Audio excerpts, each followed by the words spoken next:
Alors, frères et sœurs, ce matin, posons-nous la question de savoir qu'est-ce que nous méritons. Pas dans le séculier, pas sur... Qu'est-ce que nous méritons par rapport à Dieu? Parce que bien souvent, on se fait des films. Oui, mais bon, comparé à mon voisin, je suis quand même un cran au-dessus. Oui, mais non, mais quand même, moi, ça fait quand même des années que je suis chrétien et je fais ça, je fais ça, je fais ça, j'ai déjà été là, j'ai voyagé là pour Dieu. Non, on réfléchit tout le temps comme ça, en calculant. Que méritons-nous réellement? En fait, ce que nous méritons tous, c'est la mort. Si vous voulez savoir ce que vous méritez, moi je vous dis, la Bible, elle le dit. Elle ne parle pas de vos efforts, elle ne parle pas de vos voyages missionnaires, elle ne parle pas du bien que vous pouvez faire. Elle dit une chose, la Bible. Vous êtes tous des pécheurs, sans exception. Et la Bible nous dit que tous, ce que nous méritons, c'est la mort. La mort éternelle. Je ne parle pas seulement de la mort physique, je parle de la mort éternelle. La condamnation, être chassé loin de la présence de Dieu.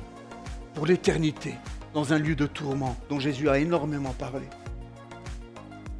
Sur la base de nos mérites, ce qui est juste, frères et sœurs. Sur la base de nos mérites, ce qui est juste, c'est que nous soyons condamnés et chassés loin de la présence de Dieu.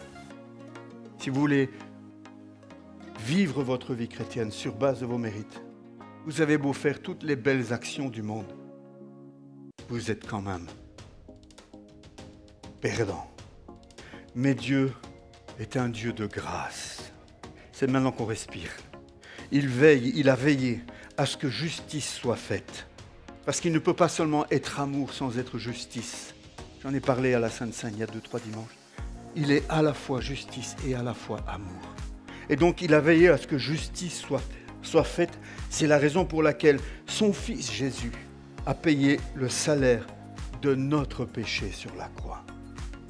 Et ainsi, tout en étant juste et en justifiant le pécheur, eh bien, il peut manifester sa grâce envers nous. Éphésiens 2:8 nous dit, c'est par grâce que vous êtes sauvés, par le moyen de la foi, et cela ne vient pas de vous, c'est le don de Dieu.